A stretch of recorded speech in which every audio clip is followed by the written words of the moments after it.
मंगलमय मंगल करन वीतराग विज्ञान। नमो ताहि जाते भय अरहंतादि महान। करि मंगल करियो महा ग्रंथ करन को काज। जाते मिले समाज सब पावे निज पद राज। नमो अरहंताणं नमो सिद्धाणं नमो आयर्याणं नमो उवचायाणं नमो लोहे सवसाहुरम्।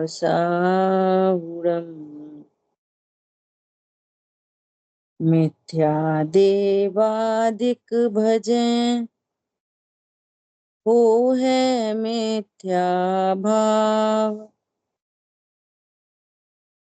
मिथ्या देवादिक भजें हो है मिथ्या भाव। तज तिनको साचे भजो यह हित हेत उपाव। मोक्ष मार्ग प्रकाशक जी ग्रंथ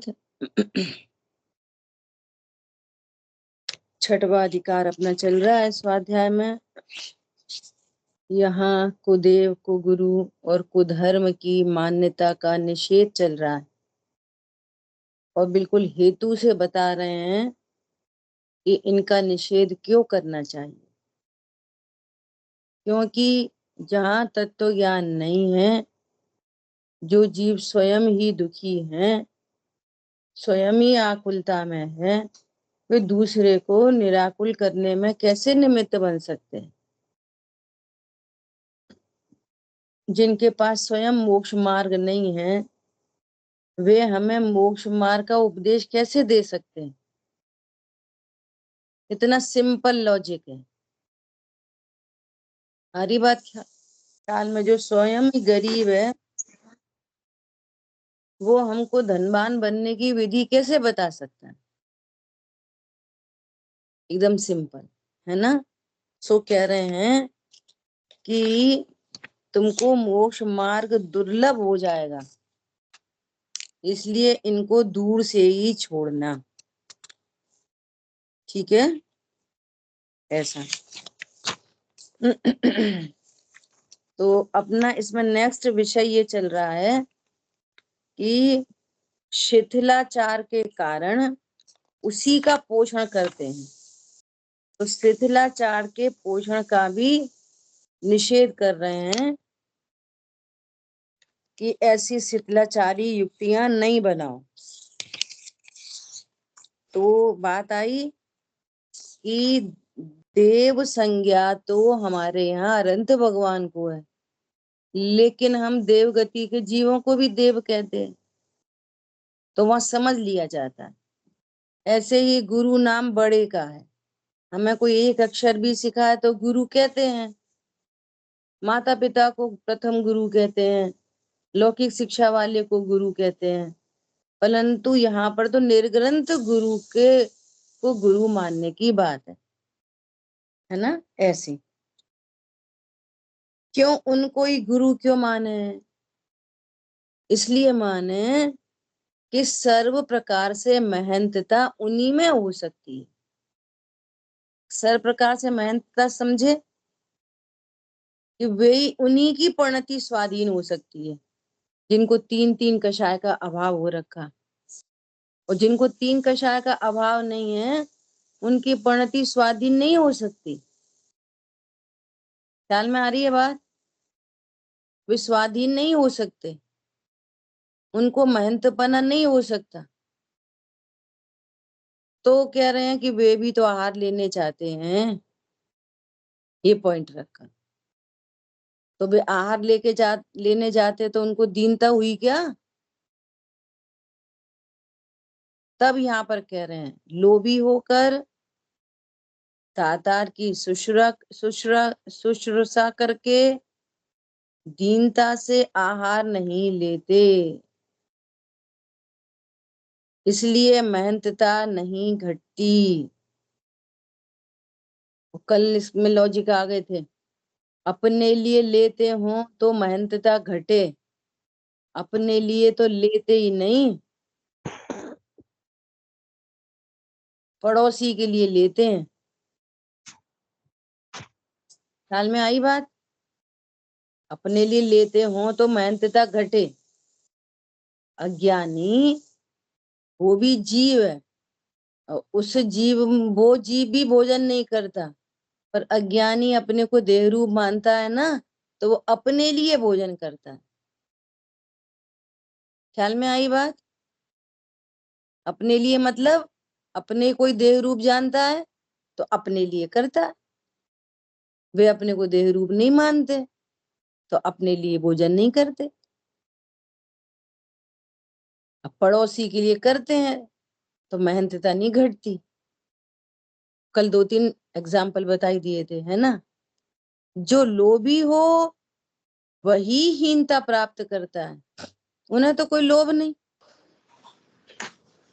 अच्छा, दूसरी बात, देह के लिए भी देह के लिए भी आहार करें, है ना, तो अपने रत्नत्रय की कीमत पर नहीं।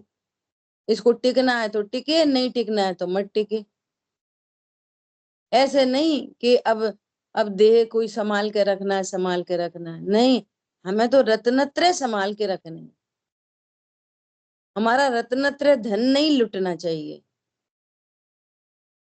ऐसा एग्जाम्पल देते ना, चक्रवर्ती की पत्नी ने आहार चक्रवर्ती को दिया, चक्रवर्ती ने मुनिराज को दिया, और मुनिराज ने देह को दे दिया। आई बात ख्याल में? अपने लिए तो करते ही नहीं जो दीनता आए। मैं तो अमूर्तिक प्रदेशों का पुंज हूं, ये एक परमाणु मेरे में नहीं आता। ऐसा इसी प्रकार अन्य जीव जानना, इसलिए निर्ग्रंथ ही सर्व प्रकार महंतता युक्त हैं। निर्ग्रंथ के सिवा अन्य जीव सर्व प्रकार गुणवान नहीं है, है ना। ये कल चर्चा अपनी हो गई थी। इसलिए गुणों की अपेक्षा महंतता और दोषों की अपेक्षा हीनता भासित होती है, तब निशंक स्तुति नहीं की जा सकती। जो गुणों में हीन है, सर्व प्रकार से स्वाधीन नहीं है, जो दीनता से आहार मांगते हैं, दीनता से अपने आहार की व्यवस्था करवाते हैं, उनको सर्व प्रकार से मेहनतता हो नहीं सकती। ऐसा कह रहे हैं। तथा निर्ग्रंथ के सिवा अन्य जीव जैसा धर्म साधन करते हैं, वैसा व उससे अधिक धर्म साधन गृहस्थ भी कर सकते हैं। वहां गुरु संज्ञा किसको होगी? इसलिए जो बाह्याभ्यंतर परिग्रह रहित निर्ग्रंथ मुनि है, उन्हीं को गुरु जानना। क्या कह रहे हैं? आवाज बहुत कम आ रही है। सभी को कम आ रही क्या? आप है ना हो सकता है आपका स्पीकर मोड ऑन नहीं हो। नहीं, वो तो सब दिख गया। Speaker on. चलो, सबको तो आ रही है ना। थोड़ा एक बार लेफ्ट होके दोबारा ज्वाइन करके देख लो। अच्छा, देखो ओके। हाँ, क्या बोल रहे हैं? एक बहुत अच्छा पॉइंट आया क्या, कि धर्म साधन तो गृहस्थ करें और उनसे भी अधिक करें। क्या बोला? कोई गृहस्थ हो, वो उन निर्ग्रंथ गुरुओं से भी अधिक धर्म साधन पाले, तो हम उन्हें मेहनत कर दें क्या? नहीं। क्या कह रहे हैं? जिसके पास अंतरंग और बहिरंग परिग्रह से जो रहित निर्ग्रंथ मुनि हैं, उन्हीं को गुरु जानना। शर्त क्या लगी है? जिनको 3 कषाय चौकड़ी का अभाव हो, उन्हीं को गुरु जानना। सिंपल। कोई दो कषाय चौकड़ी के अभाव वाला कोई जीव है और उसने भी बाहर में निर्ग्रंथ दीक्षा ले रखी है ना, तो उसको मुनि माने कि नहीं? तीन कषाय चौकड़ी के अभाव होना आवश्यक है, उन्हीं को महंतता हो सकती है। ऐसा।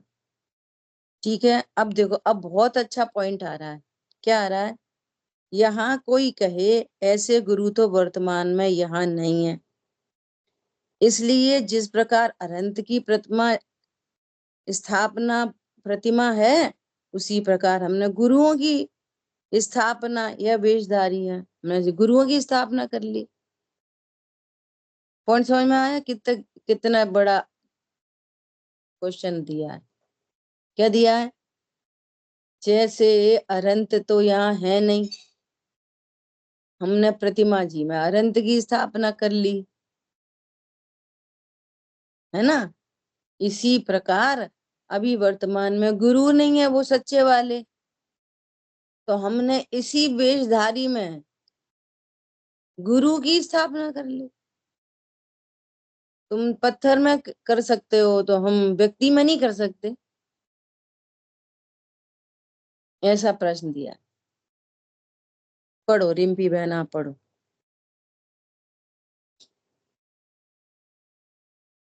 यहाँ कोई कहे ऐसे गुरु तो वर्तमान यहाँ नहीं है, इसलिए जिस प्रकार अरहंत की स्थापना प्रतिमा है, उसी प्रकार गुरुओं की स्थापना यह वेशधारी है। उत्तर: जिस प्रकार राजा की स्थापना चित्र आदि द्वारा करे तो वह राजा का प्रतिपक्षी नहीं है, और कोई सामान्य मनुष्य अपने को राजा मनाए तो राजा का प्रतिपक्षी होता है, उसी प्रकार अरहंत आदि की पाषाण आदि में स्थापना बनाए तो उनका प्रतिपक्षी नहीं है, और कोई सामान्य मनुष्य अपने को मुनि मनाए तो वह मुनियों का प्रतिपक्षी हुआ। इस प्रकार भी स्थापना होती हो तो अपने को अरहंत भी मनाओ, और यदि उनकी स्थापना है तो ब्राह्य में तो वैसा ही होना चाहिए, परंतु वे निग्रंथ वह यह बहुत परिग्रह के धारी यह कैसे बनता है? जो कितनी गजब की बात कह रहे हैं। देखो, ये भी समझना, स्थापना जब की जाती है ना, तो किसी व्यक्ति में नहीं की जाती स्थापना, है ना। तो कह रहे हैं कि हमने राजा की स्थापना की किसी चित्र में। ये हमने, जैसे बच्चे बनाते हैं ना, पेंटिंग करते हैं, या किसी ने पेंटिंग बनाई तो उसमें पूरा मुकुट वुकुट लगा के बढ़िया सी पेंटिंग बना दी, तो उसको पूछा कि ये कौन है, तो उन्होंने कहा ये राजा है। ठीक है। तो ऐसे तो स्थापना हो सकती है, तो उसका ओपोजिट नहीं हुआ, प्रतिपक्षी मतलब ओपोजिट नहीं हुआ। लेकिन कोई सामान्य मनुष्य है, उसको पहना दो मुकुट सुकुट सब, फिर उसको राजा, वो अपने को राजा मनवाए, बात तो यहाँ मनवाने की है।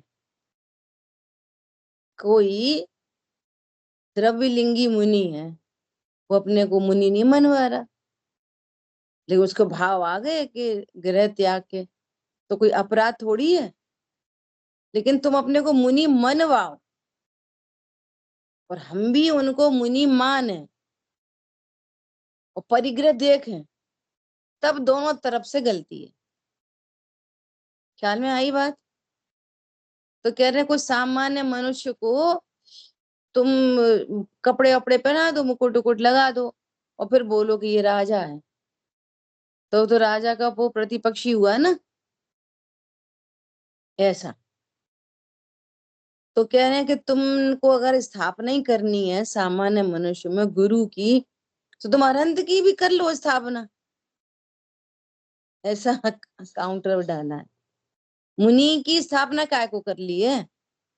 स्थापना अगर ऐसे किसी वेश धरने से आप में वो गुण नहीं है, और अकेला वेश धरने से गुरु संज्ञा मनवाते हो, देखो बार बार क्या लिखा, मनवाते हो, तो पहले तो वो मुनियों का प्रतिपक्षी हुआ, और फिर अकेले मुनि संज्ञा क्यों मनवा रहे हो?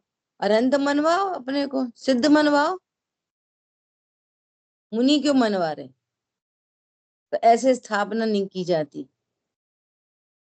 समझ में आई बात? देखो, जैसे किसी बच्चे का नाम महावीर है, तो वो नाम स्थापना है बस, उसमें गुण नहीं है। लेकिन महावीर नाम रख दिया तो वो अपने को भगवान थोड़ी मनवाता है, नाम स्थापना है अकेली, द्रव्य स्थापना है ना, द्रव्य से स्थापना कर दी। तो ये स्थापना के भी ये अलग अलग पॉइंट्स हैं। पर आप ऐसा बोलो कि हमने सामान्य व्यक्ति में राजा की स्थापना कर दें, सो वो प्रतिपक्षी हुआ, ऐसे स्थापना नहीं की जाती। अब देखो आगे पढ़िए। तथा कोई कहे, अब श्रावक भी तो जैसे संभव है वैसे नहीं है, इसलिए जैसे श्रावक वैसे मुनि। उत्तर, श्रावक संज्ञा तो शास्त्र में सर्व गृहस्थ जैनियों की है। सैनिक भी असंयमी था, उसे उत्तर पुराण में श्रावकोत्तम कहा है। 12 सभाओं में श्रावक कहे हैं, वहां सर्व व्रतधारी नहीं थे। यदि सर्व व्रतधारी होते तो असंयत मनुष्यों की अलग संख्या कही जाती, सो नहीं कही है। इसलिए गृहस्थ जैन श्रावक नाम प्राप्त करता है, और मुनि संज्ञा तो निर्ग्रंथ के सिवा कहीं नहीं है। देखो कितना गहरा पॉइंट दिया है, ये पॉइंट समझ में आया? ये कह रहे हैं कि कोई सामान्य जैनी है, मंदिर जाता है, पूरे ड्रेस कोड में है ना, और आगे कह रहे हैं कि मध्य मास मधु का त्यागी है ना, रात्रि भोजन का त्यागी है। अब वो सम्यक दृष्टि नहीं है। वास्तव में श्रावक कौन होता है? श्रद्धावान, विवेकवान, क्रियावान, है ना। तो वो श्रावक मतलब दो कषाय चौकड़ी के अभाव की वीतरागता, है ना, और बाहर में उसको अणुव्रत, ये तो असली श्रावक है।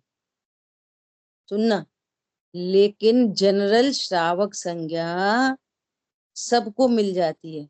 किसको मिल जाती है? जिसको कुछ अभी 7 तत्व के नाम भी नहीं पता, लेकिन बाहर ड्रेस कोड में है ना, तो उसको जैन कहते, श्रावक कहते। असंयमी है और टोली बहन जी, आपका वीडियो ऑफ कर लो,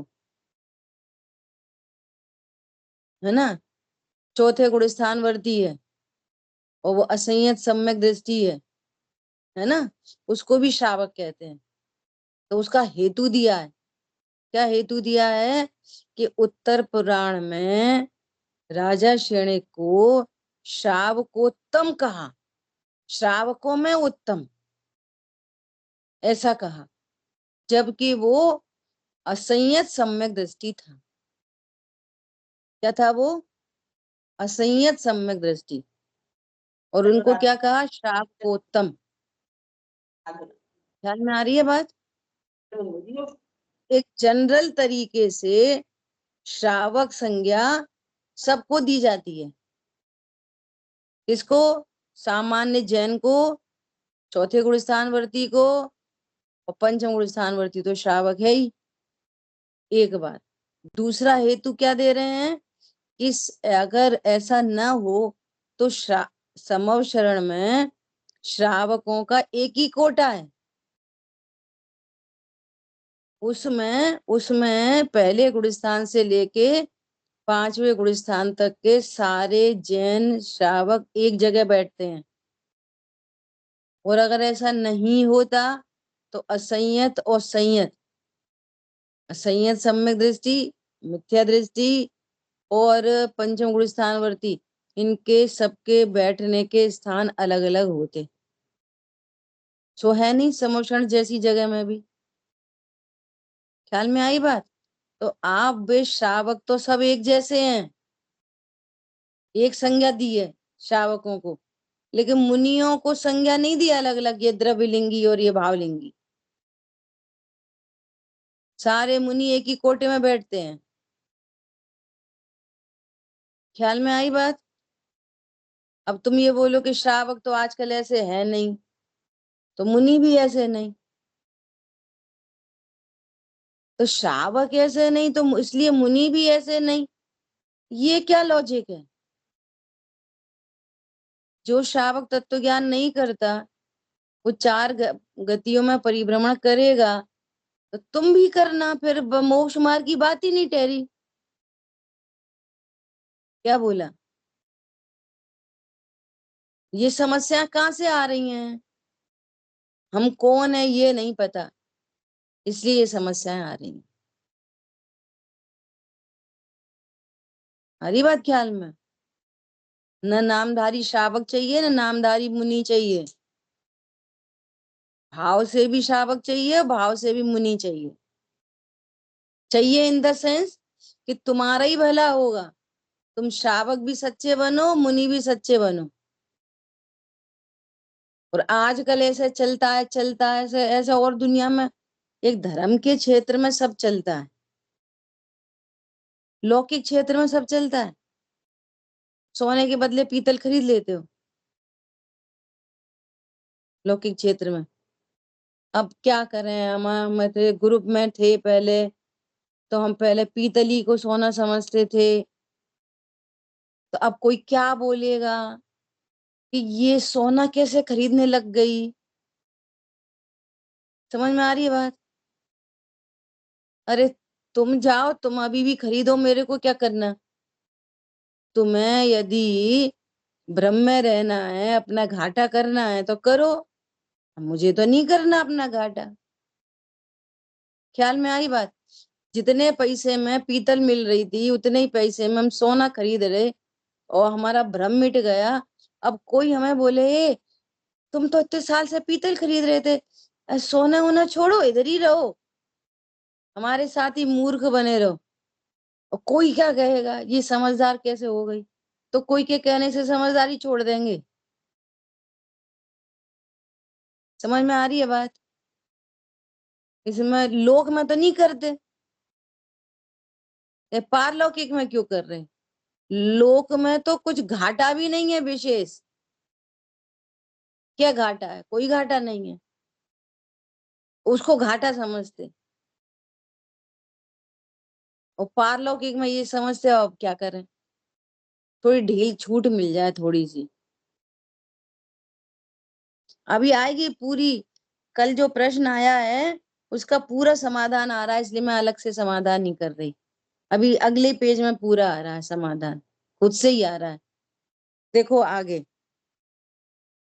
हाँ आगे पढ़ो। तथा श्रावक के तो 8 मूल गुण कहे हैं। पढ़िए। इसलिए मध्य इसलिए मध्य मास, मधु, 5 उदंबर आदि फलों का भक्षण श्रावकों के है नहीं।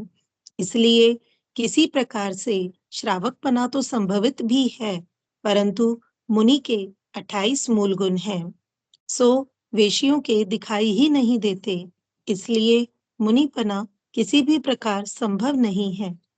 तथा ग्रस्त अवस्था में तो पहले जम्बू कुमार आदि ने बहुत हिंसादि कार्य किए सुने जाते हैं। मुनि होकर तो किसी ने हिंसादि कार्य किए नहीं हैं, परिग्रह रखा नहीं है, इसलिए ऐसी युक्ति कार्यकारी नहीं है। देखो टॉपिक क्या चल रहा है, शिथिलाचारी को युक्तियां। शिथिलाचारी को कोई युक्ति चाहिए, तो अब हम क्या करें, कोई क्या कहेगा, तो उसको क्या चाहिए, उसमें कोई युक्ति लगा दो। हाँ ठीक है, धीरे धीरे कर लेना। हमारे शांतनु जी भी ऐसा बोल रहे थे, ठीक है धीरे धीरे हो जाएगा। नहीं भैया, धीरे धीरे कुछ नहीं होगा। आप पहली बात तो आप ये बताओ, आप कल तक जिंदा रहोगे, नक्की है? पहले तो ये बोलो। आजकल तो ये चट्टे लोग जा रहे मक्खी मच्छर की तरह, पहले तो ये नक्की करो। और अभी हमारा गृहीत मिथ्यात्व छूटा और शाम को देह छूट गई, तो जानते हो कितना बड़ा काम होएगा? बोलो। पैदा नहीं होंगे दूसरी जगह, जैन कुल में पैदा होके पहले ही गड़बड़ हो गई, और फिर उसी गड़बड़ को हमें संभाल के रखनी, फिर हमें क्रम क्रम से काम करना। अब देखो मैं एक लाइव बात बताऊं, यहाँ ये समझ में आ गई। ये कह रहे हैं कि श्रावकों के 8 मूल गुण कहे हैं, और श्रावक 8 मूल गुण पाल रहा है, और अंतरंग में 2 कषाय चौकड़ी के अभाव की वीतरागता नहीं है, तो भी उसको श्रावक संज्ञा लागू है। वो किसी अपेक्षा तो श्रावक हुआ, वो अष्टमूल गुण पाल रहा है, मध्य मास मधु का त्यागी है, 5 उदंबर फलों का त्यागी है। तुम्हारे मूल गुण 28 मूल गुण कहे, और वे 28 मूल गुण पलते दिखाई नहीं दे रहे। अपरिग्रही कहा, परिग्रह साथ में चल रहा है, तो आपको मुनि संज्ञा कैसे लागू पड़ेगी? तुम भी अपने 28 मूल गुण अगर दिख रहे हैं, सुनो, 28 मूल गुण बाहर में दिख रहे हैं, तो अंतरंग में कषाय चौकड़ी का अभाव नहीं है, तो वो गृहस्थ के द्वारा बाह्य लिंग पूज्य है। क्यों हम नहीं पता लगा सकते अंदर का इतनी जल्दी? 28 मूल गुण ही नहीं पल रहे, तो स्पष्ट है कि गुण स्थान नहीं है। ख्याल में आई बात? अब देखो, एक बार कल्पना दीदी की क्लास में ब्रह्मचर्य की बात चल रही थी, है ना? तो जैसा अपन देखते हैं कि वो ब्रह्मचर्य का अभाव क्रम क्रम से होता है। कैसा? सबसे पहले तो उसे यही पता चलता है कि मैं अस्पर्शी तत्व हूँ, अमूर्तिक तत्व हूँ, पर को भोग नहीं सकता, है ना? पहले तो मोह छूटा, फिर राग छूटा, चौथे गुण स्थान में तो बहुत धूम धड़ाम है ना? फिर स्वद्वारा संतोष व्रत हुआ, फिर स्वपत्नी का भी त्याग हुआ, और फिर मुनि धर्म अंगीकार हुआ। तो क्रम पड़ रहा है ना उसमें। तो मैंने बोला दीदी, इसी प्रकार से बाह्य त्याग को भी क्रम से लगाए, क्रम से जाता है। तो पता है उन्होंने क्या बोला? मध्य मास मधु का त्याग क्रम से होएगा, रात्रि भोजन का त्याग क्रम से होगा, ऐसा उन्होंने बोला थोड़ी तेज आवाज में। मध्य मास मधु का त्याग क्रम क्रम से करोगे, ग्रहित मिथ्यात्व का त्याग क्रम क्रम से करोगे, उसमें क्रम पड़ेगा ग्रहित मिथ्यात्व के त्याग में। अरे आज हमें पता चला ये सच्चे देव है, छोड़ दिया। क्यों जाएंगे जब सच्चे देव नहीं है? तो आज हमें पता चला ये सच्चे गुरु नहीं है, तो क्यों पूजेंगे सच्चे गुरु नहीं है? कषायों के अभाव में क्रम पड़ता है। अनंतानुबंधी 4 प्रकार, कषाय 4 प्रकार की है, अन्याय नीति अवक्ष 4 प्रकार का नहीं है। तो पहले ये वाला छूट गया, फिर ये वाला, फिर ये वाला, फिर ये वाला। ग्रहित मिथ्यात्व तो 4 प्रकार का नहीं है, पहले अनंतानुबंधी संबंधी ग्रहित मिथ्या छूटेगा, फिर अप्रत्यक्षान संबंधी, अप्रत्यक्षान संबंधी, ऐसा ग्रहित मिथ्यात्व में और अन्याय नीति अवक्ष में नहीं है। रात्रि भोजन क्रम क्रम से छोड़ोगे, शराब पीना क्रम से छोड़ोगे। ये दीदी ने जवाब दिया था। आपको पता चला लोक में कि ये दुकान पे चीटिंग होती है, तो क्रम क्रम से छोड़ोगे दुकान को, एक झटके में छोड़ दोगे? ख्याल में आ रही है बात? आखिर हमको मरना क्यों है, बात ये है। और सुनो, और सुनो, अभी भी हम अपने को स्त्री देख रहे, पुरुष देख रहे, बालक देख रहे, तब आती है कोई क्या कहेगा। भैया जो कोई कुछ कहेगा वो हमें नहीं जानता। और ये जो संयोग है ना, मनुष्य मनुष्य भव में ये जो संयोग है, वो एक श्वास में 8-10 बार जैसे संयोग है। नहीं आई समझ में? देवगति के जीव सागरों की आयु है, वो कहते हैं ये मर गया, 70 साल में ही मर गया। जैसे हम कहते हैं एक श्वास में 18 बार जन्म मरण, ऐसे वे कहते हैं 70 साल में ही चला गया। सागरों की आयु के आगे ये 70 साल 50 साल क्या चीज है? समझ में आ रही है बात? फिर सागरों तक रहना पड़ेगा गृहीत मिथ्यात्व में, सागरों तक आकुलता भोगनी पड़ेगी। तैयार है? जो हमें कोई कुछ कहेगा वो हमको नहीं जानता, और ये संयोग बहुत क्षण का है, क्षण मात्र का नहीं है। ऐसा नहीं लगता क्षण में ही समय बीत गया। अभी यही बच्चे छोटे छोटे थे, शिबू बिबू जैसे, अब यही बड़े हो गए, पता नहीं कहाँ समय निकल गया। अब इनके बच्चे हो गए, अब फील करके देखो कैसा लग रहा है। 35-40 साल कैसे लग रहे हैं? कुछ नहीं। बोलो, अब कितने बच रहे हैं? 10-20 और बच रहे होंगे। बहुत वो ही बहुत समझना आज की तारीख में तो। ख्याल में आ रही है बात? आयु दिनों दिन घटती चली जा रही है, तो हम क्यों रहे भ्रम में? क्यों जिंदगी जीना चाहते भ्रम की?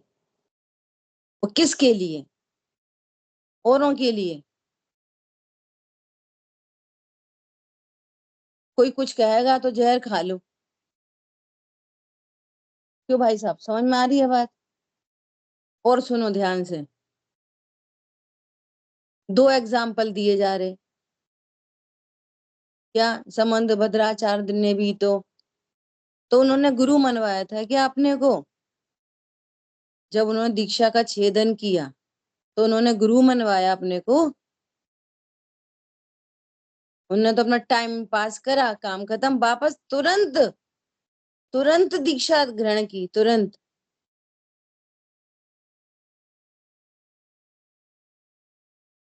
समझ में आई बात?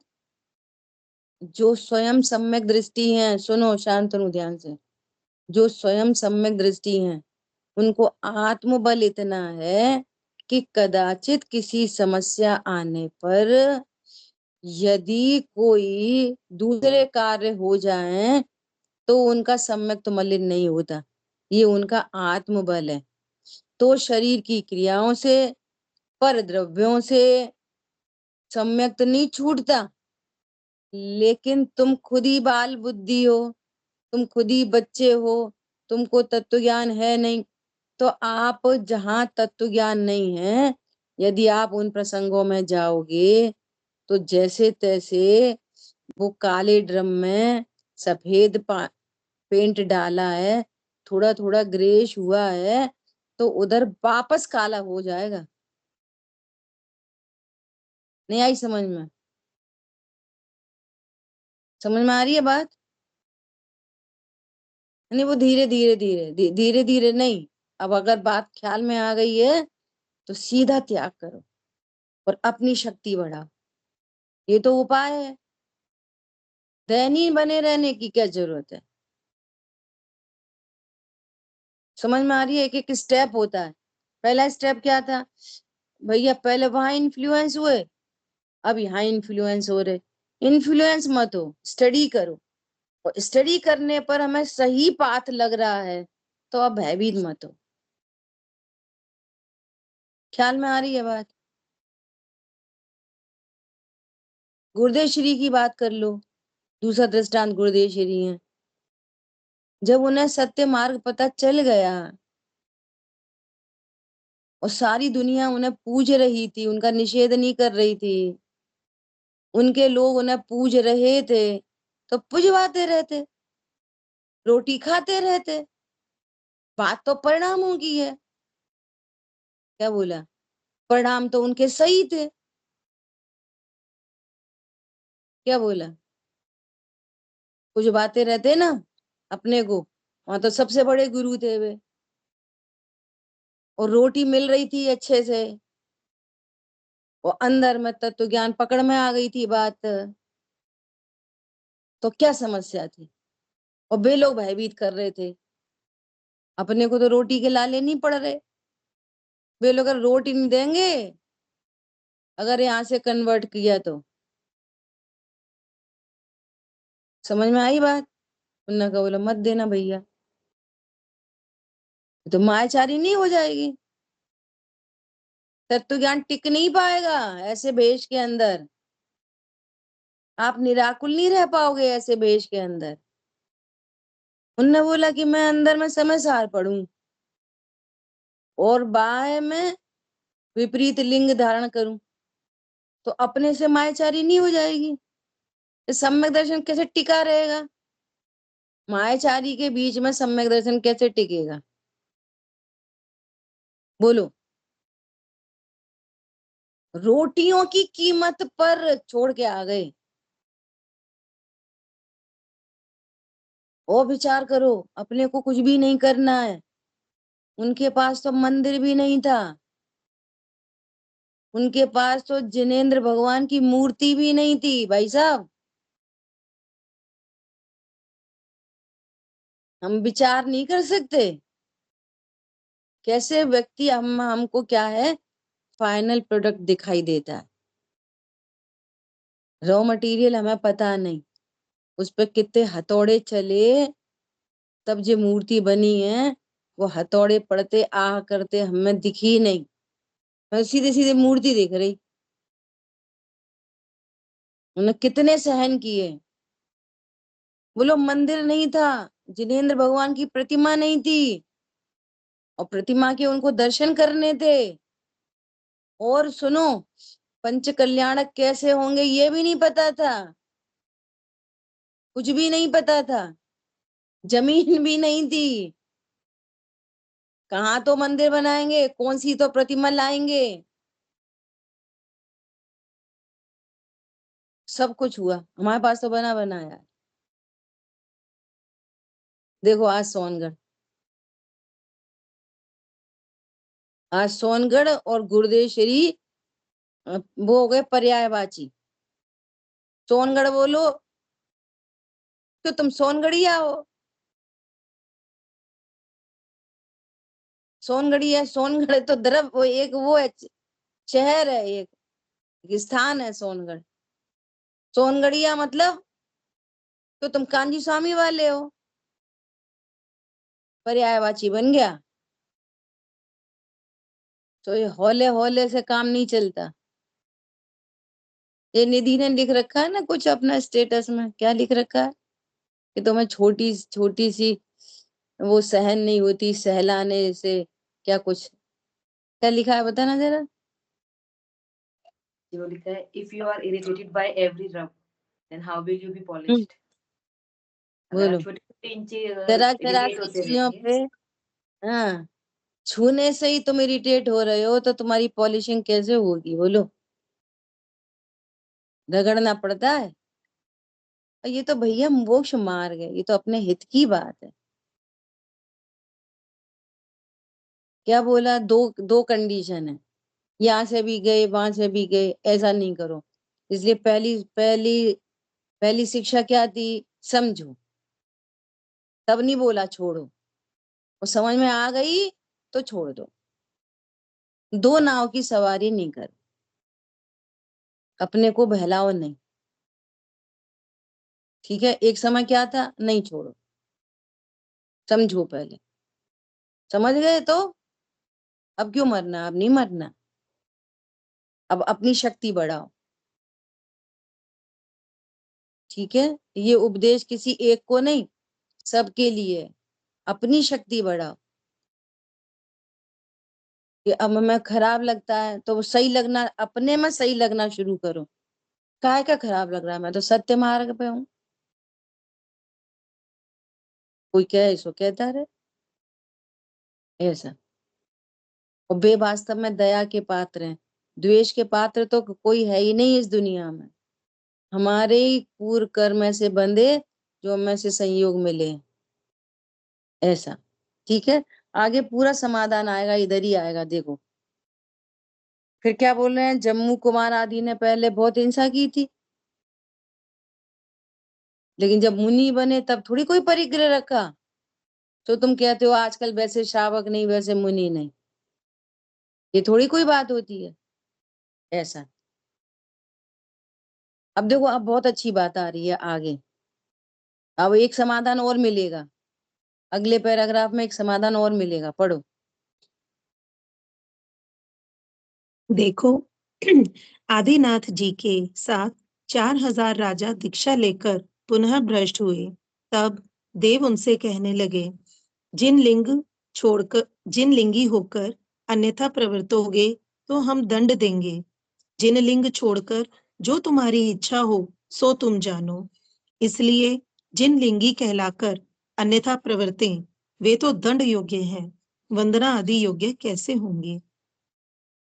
नेक्स्ट नेक्स्ट नेक्स्ट, आगे को। अब अधिक क्या कहें, जिन मत में कुवेश धारण करते हैं वे महापाप करते हैं। अन्य जीव जो उनकी शुश्रूषा आदि करते हैं वे भी पापी होते हैं। पद्म पुराण में यह कथा है कि श्रेष्ठी धर्मात्मा ने चारण मुनियों को भ्रम से भ्रष्ट जानकर आहार नहीं दिया। तब तो प्रत्यक्ष भ्रष्ट हैं, उन्हें दान आदि देना कैसे संभव है। देखो, समझ आ गई बात। पहले तो ऊपर कह दिया कि आदिनाथ मुनिराज के साथ 4000 राजाओं ने दीक्षा ली, तो जो राजा थे उन्होंने स्पष्ट कह दिया कि तुम जिन लिंगी होकर अन्यथा प्रवृत्त होगे तो दंड देंगे। ऐसा देव उनसे कहने लगे, देवों ने, है ना। तो देवगति के जीवों ने, है ना, जो जिनेंद्र भगवान के भक्त थे उन्होंने ऐसा कहा। ठीक है, देवों ने। अब दूसरा क्या कह रहे हैं कि ये पद्म पुराण की कथा है कि एक धर्मात्मा श्रेष्ठी ने, कोई सेठ जी ने भ्रम से चारण रिद्धि मुनिराज आ रहे होंगे ना, तो उन्होंने कहा ये ऐसा कैसे गमन कर रहे, ऐसा क्या कर रहे, तो भ्रम से उनको भ्रष्ट जान लिया, भ्रम से, और भ्रम से भ्रष्ट जानकर आहार नहीं दिया। ये पद्म पुराण की बात है। तो उनने तो भ्रम हो गया तो नहीं दिया, तुम तो साक्षात देख रहे। ख्याल में आई बात। तुम तो साक्षात ही देख रहे हो, उनने तो भ्रम से ही नहीं दिया, हमें तो साक्षात दिख रहा। अब क्या करें। तो भैया उनकी वे जाने। ख्याल में आ रही बात। हम मनमोदना नहीं करेंगे। मैंने कल भी जो बात की थी वीर सागर जी भाई साहब के निमित्त से, मैंने नमस्कार करने के लिए, झुकने के लिए आदि के लिए नहीं कही थी बात। हम दूर दूर भागते हैं ना, दौड़ते हैं, अरे भैया भैया देखने मात्र से नहीं कोई मिथ्या दृष्टि हो जाएगा, ये बात कही थी। साथ में खड़े रहना पड़े, कदाचित कभी रहना पड़े, ऊपर वो भी बात आ रही है। देखो अगले पैराग्राफ में ही आ रही है, देखो वहीं से पढ़ेंगे। चलो कौन पढ़ेगा, अरुण भैया आप पढ़ोगे।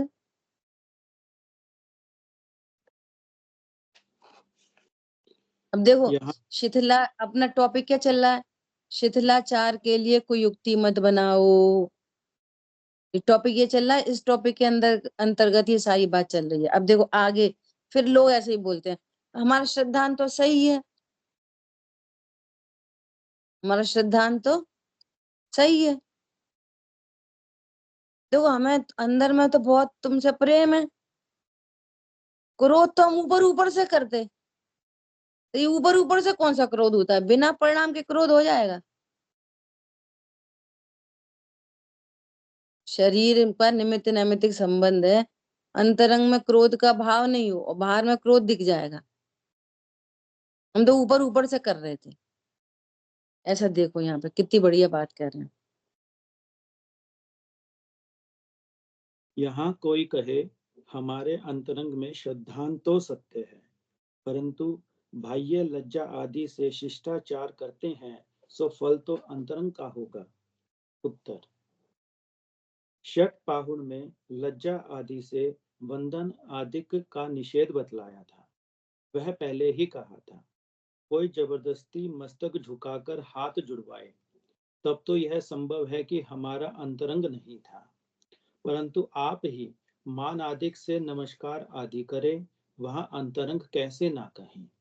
जैसे कोई अंतरंग में तो मांस को बुरा जाने, परंतु राजादिक को भला मनवाने को मांस भक्षण करे, तो उसे व्रती कैसे माने। उसी प्रकार अंतरंग में तो कुगुरु सेवन को बुरा माने, परंतु उनको व लोगों को भला मनवाने के लिए सेवन करे तो श्रद्धानी कैसे कहें। इसलिए बाह्य त्याग करने पर ही अंतरंग त्याग संभव है। इसलिए जो श्रद्धानी जीव हैं उन्हें किसी प्रकार से भी कुगुरुओं की शुश्रूषा आदि करना योग्य नहीं है। बस ठीक है, सीधा सीधा समाधान हो गया। तुम्हें कुछ सिर पकड़ के झुकवा रहा है क्या? कोई तुम्हारे मुंह में जबरदस्ती मांस रख दे तो भैया बोले कि ऐसा। वर्तमान युग में सारी कहानियां हैं। सेठ सुदर्शन को वो जबरदस्ती उठा के ले गई, है ना, तो उनका ब्रह्मचर्य खंडित नहीं हुआ। उन्होंने तो कोई क्रिया आगे बढ़ के नहीं की। अब ऐसे इतना भी भाव आ जाता ना कि ये जो कुछ कर रही है सो रानी कर रही है, मैं तो कुछ कर नहीं रहा, लेकिन अच्छा तो मुझे बहुत लग रहा है। हो गया खेल खत्म,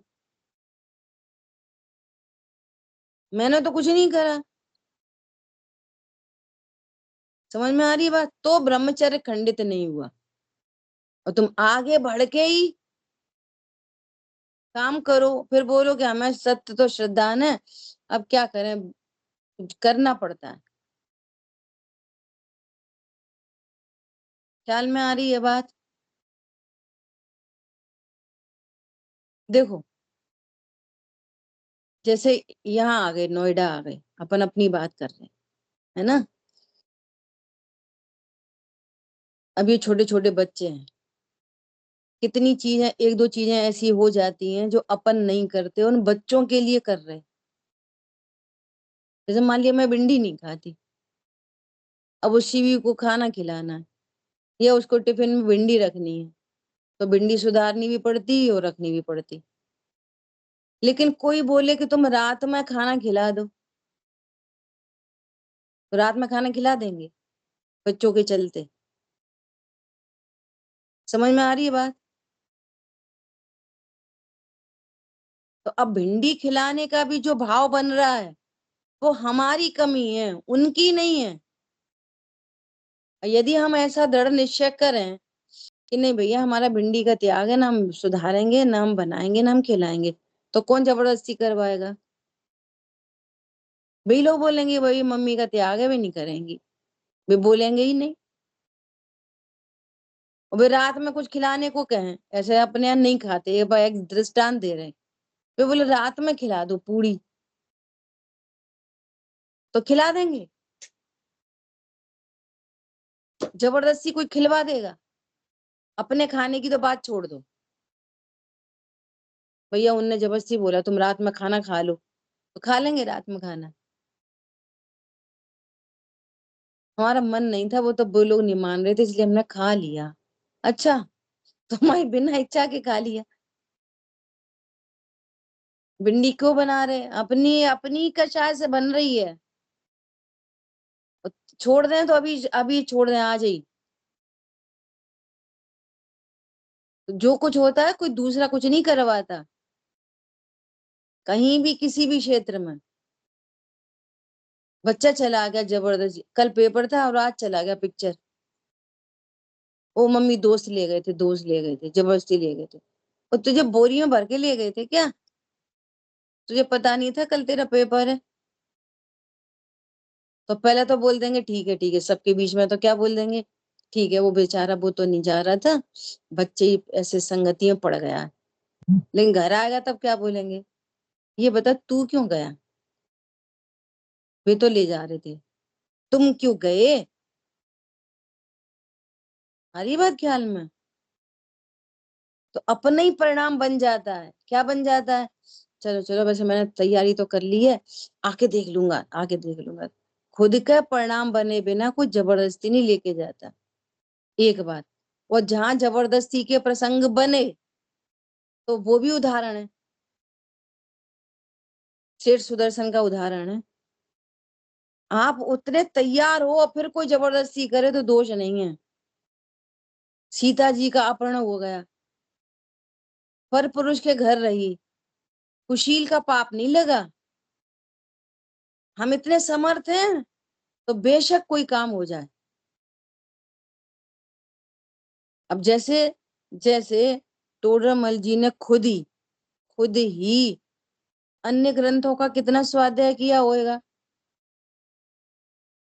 स्वाध्याय मत बोलो, अन्य ग्रंथों की कितनी स्टडी की होगी, अध्ययन किया होगा, तब तो उन्होंने इतना डिफरेंशिएट करके ये सामने रखा है हमारे। अब हम तैयार तो है नहीं इतने, हम बोले उनने भी तो बाइबल पढ़ी थी, उनने भी तो कुरान शरीफ पढ़ा था, उनने भी तो तब तो उनने गलतियां निकाली थी। भैया तुम समर्थ हो जाओ, फिर रिलेटिव स्टडी कर लेना। अभी तैयार तो है नहीं हम। पता चला वहीं से एक और गृहीत मिथ्यात ले लिया, नहीं वहां पर ये वाली बात सही लिखी है, तथास्तु जाओ वहीं जाना, अब अगले भव में मुसलमान बन जाना। ख्याल में आ रही है बात? वे पढ़ते हैं अप्रभावी रहकर, वे जाते हैं अप्रभावी रहकर, हम तो झट में प्रभावित हो जाते हैं।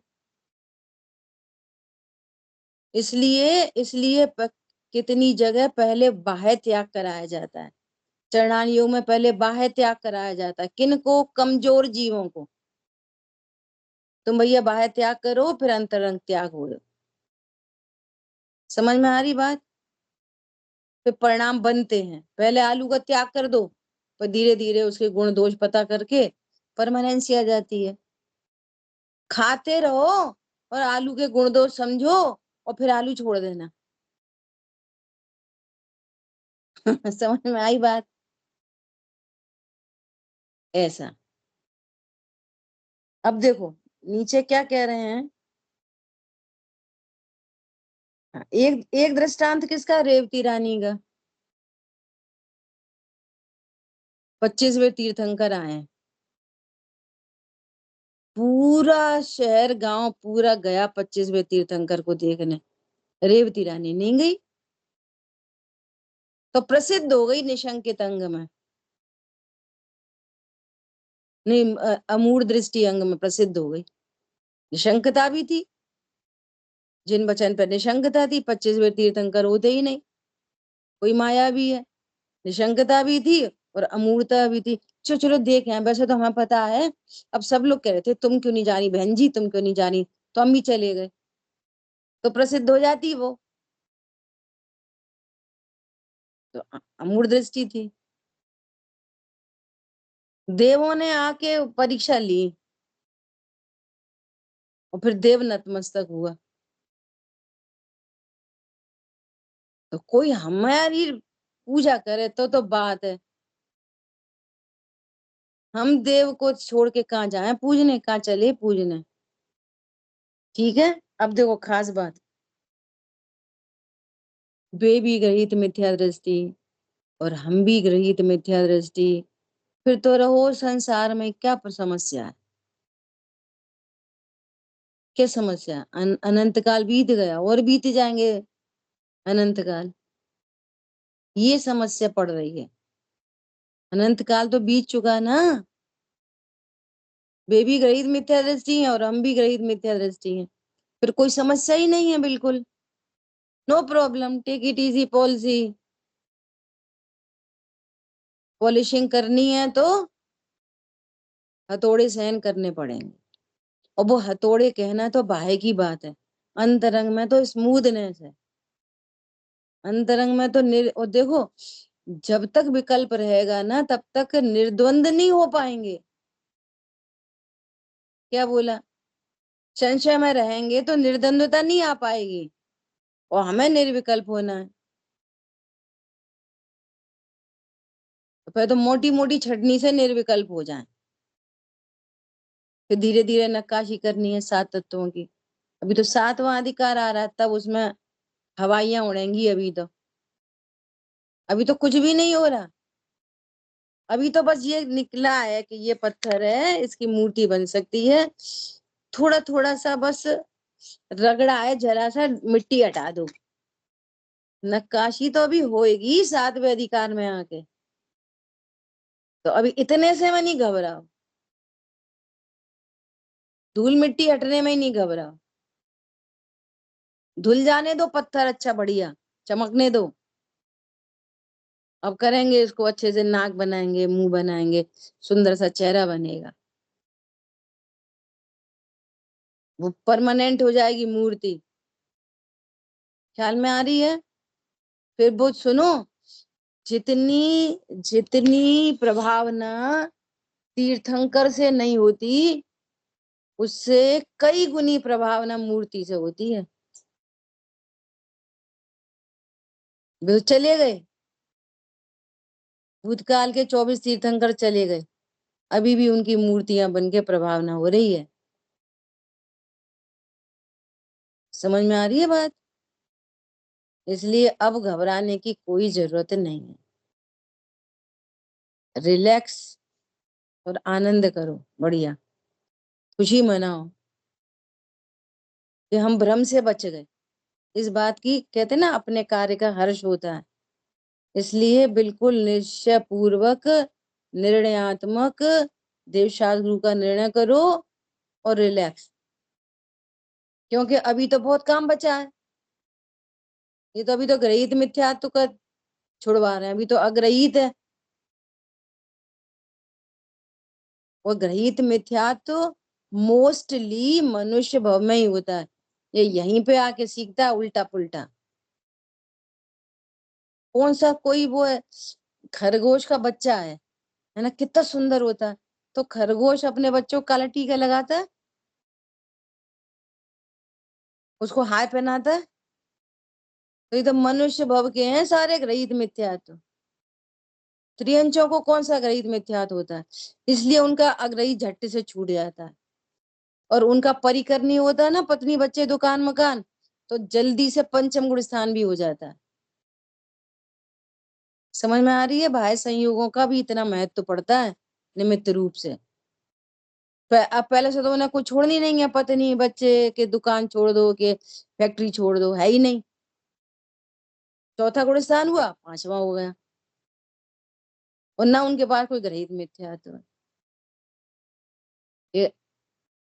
ये कार खरीद के लाएंगे ना नई, तो उस पर सातिया बना देंगे, जूता लटका देंगे। और एरोप्लेन उड़ता है, उस पर जूता लटकाते हैं? उस पर सातिया बनाया है कोई ने? फाइटर प्लेन, आर्मी में फाइटर प्लेन होते हैं, उन पर सातिया बनाया है कोई ने? वो तो हवा में उड़ रहे हैं, तुम तो रोड पे चल रहे हैं। सोचो, होने योग्य होता है कि तुम ये जादू मंत्र से कुछ होता है? वो पढ़ा जादू मंत्र, दूर तंत्र मंत्र। ख्याल में आ रही है बात? बहुत विचार करना, ये बहुत इंटेलिजेंट लोगों का काम है, जैन धर्म रूढ़ी का नहीं है, एनालिसिस करने का मार्ग है। चलो, जिनवाणी के ज्ञान से सूझे लोकालोक, देखो रोज पढ़ रहे हैं। जिनवाणी के ज्ञान से सूझे लोकालोक, सूझे देव शास्त्र गुरु, सूझे ज्ञान स्वभाव, तो वाणी मस्तक नम सदा दे तुम दुख। बोलिए द्वाशांग मई जिनवाणी माता की जय। जिनवाणी माता की जय। जय जय जिनेन्द्र। जिनेन्द्र, जय जिनेन्द्र, जय जिनेन्द्र।